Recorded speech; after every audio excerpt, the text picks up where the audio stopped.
देखिए यहाँ पर हम लोग अपनी एक्सरसाइज नंबर 5.2 के ऊपर बात कर रहे हैं और बेसिकली एक्सरसाइज 5.2 में हम लोगों ने क्वेश्चन नंबर 1, 2 और 3 की वीडियो एक सेपरेट वीडियो बना ली है।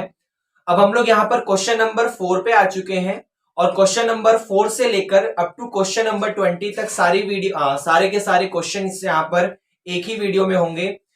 तो चलिए क्वेश्चन नंबर 4 से स्टार्टिंग करते हैं बिना किसी टाइम को वेस्ट करते हुए। जैसे देखिए आपके सामने क्वेश्चन नंबर 4 है, which term of the AP. आपके पास एक एपी दी हुई है 3, 8, 13, 18, इस तरीके से आपके पास यहां पर एक एपी दी हुई है और क्वेश्चन वाले ने यह पूछा है कि इस एपी की कौन सी टर्म 78 होगी। इस एपी की कौन सी टर्म यहां पर 78 होगी, ये उसने हमसे यहां पर पूछा है। मैं बात कर रहा हूं क्वेश्चन नंबर 4 की और क्वेश्चन नंबर 4 है हमारा, एक एपी है 3, 8, 13, 18 and so on dot dot dot dot, इस तरीके से आपके पास यहां पर एक एपी है और क्वेश्चन वाले ने पूछा है इस एपी की कौन सी टर्म 78 होगी।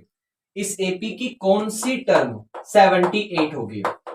अब कौन सी टर्म मतलब विच टर्म का मतलब वो टर्म मुझे नहीं पता। वो फर्स्ट टर्म 78 है, वो सेकंड टर्म 78 है, वो थर्ड टर्म 78 है, वो फोर्थ टर्म 78 है, या वो 17th टर्म 7, वो मुझे नहीं पता वो कौन सी टर्म है। तो मैं यहां पर उसका जनरल नाम दूंगा। मैं यहां पर उसका जनरल नाम दूंगा। जैसे मैं यहां पर लेट कर लूंगा कि भाई 78 कौन सी टर्म है मुझे नहीं पता, तो मैं ये लेट कर लेता हूं कि जो 17th है ना वो nth टर्म है। n मतलब कुछ भी, वो कोई सा भी नंबर हो सकता है, वो 5th टर्म हो सकती है, वो 100 टर्म हो सकती है, वो 1000 टर्म हो सकती है। n कोई सा भी बेसिकली नंबर हो सकता है, कोई सा भी नंबर आपको बता सकता है। तो मैंने लेट कर लिया कि जो 78 मुझे नहीं पता था कौन सी टर्म है, मैं यहां पर लेट करके चलूंगा कि 78 जो है वो यहां पर nth टर्म है। तो nth टर्म को मैंने यहां पर 78 कह दिया। अब आपको पता है nth टर्म को मैं यहां पर an के नाम से भी लिख सकता हूं। भाई अगर फर्स्ट टर्म को a1 लिख रहे हैं, सेकंड टर्म को a2 लिख रहे हैं, थर्ड टर्म को a3 लिख रहे हैं, तो nth टर्म को an भी लिख सकता हूं। अब थोड़ा सा सोचो, an का तो एक फॉर्मूला होता है ना, an का तो एक फॉर्मूला होता है। क्या फॉर्मूला होता है an का? a plus n minus 1 into D. भाई an का क्या फॉर्मूला होता है? a plus n minus 1 into D. और ये हमारे पास यहां पर कितना है? 78। कितना है यहां पर? 78। अब ध्यान से देखो, आपके पास ये रही एक एपी 3, 8, 13, 18। तो इसकी हेल्प करके, इस वाली एपी की हेल्प से मैं यहां पर अपने फर्स्ट टर्म का मतलब a और कॉमन डिफरेंस मतलब d को फाइंड कर सकता हूं। जैसे देखो इस वाली एपी में इस सबसे पहले कौन लिखा हुआ है? सबसे पहले 3 लिखा हुआ है। तो जो मेरा फर्स्ट टर्म है a, वो यहां पर 3 आ गया क्योंकि सबसे पहले 3 लिखा हुआ है। कॉमन डिफरेंस निकालने के लिए क्या करते हैं? पीछे वाली टर्म में से आगे वाली टर्म को माइनस करो। तो d हमें यहां पर कब मिलेगा? जब हम a2 माइनस a1 कर देंगे, या फिर a3 माइनस a2 कर देंगे, या फिर a4 माइनस a3 कर देंगे। तो किसी में से किसी को भी माइनस कर दो, बस याद रहे पीछे वाले में से आगे वाले को माइनस करना है। तो 8 में से 3 को माइनस करोगे, तो 8 में से 3 माइनस करने का मतलब d जो है वो यहां पर आपका 5 आ गया। कितना आ गया? 5 आ गया। अब a और d आपको पता चल गया, उठा के इस वाले फॉर्मूले में पुट कर दो। जैसे a की जगह आ जाएगा 3 plus n minus 1 as it is, d की जगह आ जाएगा 5 और इज इक्वल टू यहां पर 78। उसके बाद एक काम करिए, प्लस के 3 को उधर ले जाइए, वो माइनस हो जाएगा। तो यहां पर आ गया n माइनस 1 के साथ 5 इज इक्वल टू 78 और प्लस का 3 इधर आके यहां पर माइनस हो गया। तो 78 में से 3 गया तो कितना बचेगा? 75 बचेगा। तो यहां पर 75 आ गया। अब 75 को 5 से डिवाइड करिए तो 15 आ जाएगा। तो n minus 1 is equal to 15 आ गया। हमें तो n की वैल्यू फाइंड करनी है, तो माइनस 1 को उधर ले जाओ तो n की वैल्यू आ गई 15 और माइनस 1 उधर जाके 16। तो मतलब वो 16th नंबर की टर्म है जो हमें इस वाली एपी में यहां पर 78 दे देगा। तो क्या ये क्वेश्चन आपको समझ आया? उसके बाद बात करेंगे यहां पर क्वेश्चन नंबर 5 की। और बेसिकली क्वेश्चन नंबर 5 में हमारे पास दो पार्ट्स हैं, तो हम लोग सबसे पहले यहां पर फर्स्ट वाले पार्ट्स की बात करेंगे। जैसे find the number of terms in each of the following AP. आपको यहां पर क्या करना है, एक एपी दी हुई है और उस एपी में हमें यह फाइंड करना है कि यहां पर टोटल नंबर ऑफ टर्म्स कितनी है। जैसे ध्यान से देखिए, जो फर्स्ट क्वेश्चन है आपका वो है 7, 13, 19, इस तरीके से एक एपी लिखी गई है और लास्ट में लिखा हुआ है 205। तो आपको नंबर ऑफ टर्म्स बतानी है कौन सी होगी। सबसे पहले समझिएगा भाई, यहां पर ये जो एपी लिखी हुई है, इस एपी में से देख देखकर आपको क्या पता चल रहा है। इस एपी को देखकर, तो सबसे पहले एपी को देखकर मुझे यहां पर इसकी फर्स्ट टर्म के बारे में पता चल रहा है कि जो भाई फर्स्ट टर्म है इस एपी में वो यहां पर 7 है, तो ए की वैल्यू 7 आ गई। इस वाली एपी में यहां पर मैं कॉमन डिफरेंस बता सकता हूं, क्योंकि मुझे दोनों कॉन्सिक्यूटिव टर्म पता है, तो कॉमन डिफरेंस निकाल सकता हूं। कैसे निकलेगा, पीछे वाली टर्म में से आगे वाली टर्म को माइनस कर दो। अगर ये a1 है और ये a2 है, तो a2 में से a1 को माइनस कर दो।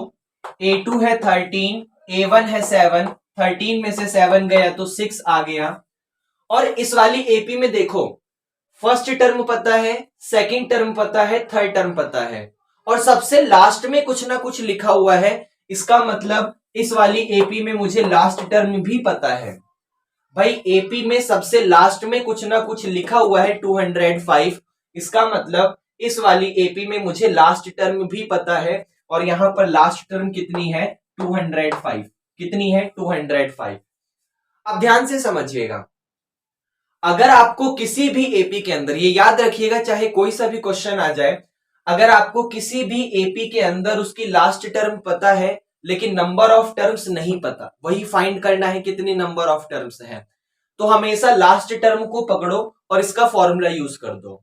लास्ट टर्म कुछ और नहीं, जो लास्ट टर्म का फॉर्मूला होता है वो कोई नया नहीं होता, वो सेम nth टर्म वाला ही फॉर्मूला होता है। तो जैसे यहां पर जो लास्ट टर्म है वो कितनी है, 205 है। कितनी है, 205 है। तो लास्ट टर्म का फॉर्मूला यूज कर दो। क्या फॉर्मूला होता है, a plus N minus 1 into D, और इज इक्वल टू यहां पर आ गया 205। अब देखो a की वैल्यू पता है 7, तो उठा के यहां पर पुट कर सकते हो, प्लस n माइनस 1 के साथ d की वैल्यू पता है 6, तो उठा के यहां पुट कर दो, और इज इक्वल टू 205। अब प्लस का 7 उधर जाके माइनस हो जाएगा, तो n माइनस 1 इंटू में 6 इज इक्वल टू 205 में से 7 माइनस करोगे तो 198 आएगा। कितना आएगा, 198। अब 6 को उठा के इसके नीचे ले जाओ डिवाइड में, तो n माइनस 1 के साथ या डायरेक्ट काट दो। 6 3 जा 18, 1 बचा, 8 के साथ मिलकर 18, और फिर 6 3 जा 18, तो n minus 1 is equal to 33 आ गया। -1 उधर जाके प्लस होगा, तो 33 में 1 प्लस हो गया, तो n की वैल्यू आपके पास 34 आ गई। मतलब इस एपी के पास अगर आप इसको लिखना शुरू करेंगे, 7 से शुरू करेंगे और 205 पे जाके खत्म करेंगे, तो टोटल 34 टर्म्स आपको यहां पर लिखनी पड़ेंगे। तो क्या फिफ्थ का फर्स्ट पार्ट भी आपको समझ आया। ऐसे ही बात कर लेते हैं फिफ्थ के सेकंड पार्ट की। सेम यही वाला क्वेश्चन है, मतलब क्वेश्चन ऐसा ही है, उसका बिहेवियर ऐसा ही है, बस उसने नंबर्स चेंज कर दिए। जैसे क्वेश्चन है यहां पर 18 के बाद 15 रेशियो 1/2, उसके बाद 13, और ऐसे लास्ट में आपको लेकर गया है वो माइनस के 47 तक, माइनस के 47 तक। ये यहां पर आपके पास एक एपी लिखी हुई है। किस टाइप की एपी है, 18 के बाद 15 रेशियो 1/2, उसके बाद 13, उसके बाद ऐसे ही dot dot dot dot minus का 47। अब सबसे पहले ये जो 15 रेशियो 1/2 लिखा हुआ है इसको थोड़ा सा समझो। अगर मैं, क्योंकि यहां पर अभी ये मिक्स फ्रैक्शन में लिखा हुआ है, अगर हम इसको सिर्फ फ्रैक्शन में चेंज करेंगे तो उसको कैसे करते हैं आपको पता है, पहले मल्टीप्लाई करते हैं और फिर प्लस करते हैं। जैसे देखिए मैं लिखता हूं 18 एज इट इज, क्योंकि वो मिक्स फ्रैक्शन में नहीं है, कॉमा, पहले हम लोग 2 की 15 में मल्टीप्लाई करेंगे और जो भी आंसर आएगा उसमें 1 को प्लस कर देंगे। तो 15 टू जा 30 हो जाएगा, और 30 में जब 1 को प्लस करोगे तो 31/2 आ जाएगा। और ऐसे ही लिखा हुआ है 13 और डॉट डॉट डॉट डॉट यहां पर माइनस का 47। इस तरीके से यहां पर आपके सामने एक एपी लिखी हुई है। अब इस एपी में क्या क्या पता है उसको लिखो और उसी चीज का यूज करो और अपने क्वेश्चन को यहां पर सॉल्व करो। जैसे इस एपी में हमें एक तो सबसे पहली टर्म पता है, सबसे फर्स्ट टर्म पता है। सबसे फर्स्ट टर्म कौन सी है? 18। तो ए की वैल्यू हमारे पास 18 आ गई, ये हमें यहां पर पता है। उसके बाद हम लोगों को डी निकालना होता है। डी भी हमें यहां पर पता है, कैसे निकलता है? a2 माइनस a1 करके पीछे वाली टर्म में से आगे वाली टर्म को माइनस कर दो। a2 यहां पर है 31/2 और माइनस का यहां पर ये है 18। कितना है? 18। अब इसके नीचे 1 मान के एलसीएम ले लो, तो 2 और 1 का एलसीएम यहां पर 2 आएगा। 2 से 2 कैंसिल हो गया तो ऊपर 31 बचा, माइनस 2 को 1 से डिवाइड करोगे 2 आएगा, उसी 2 की 18 में मल्टीप्लाई करोगे 36 आ जाएगा। अब 31 में से 36 गया तो माइनस का 5/2 आ गया। तो डी की वैल्यू आपको पता चल गई -5/2। और इसी एपी में सबसे लास्ट में भी पता है हमें क्या लिखा हुआ है।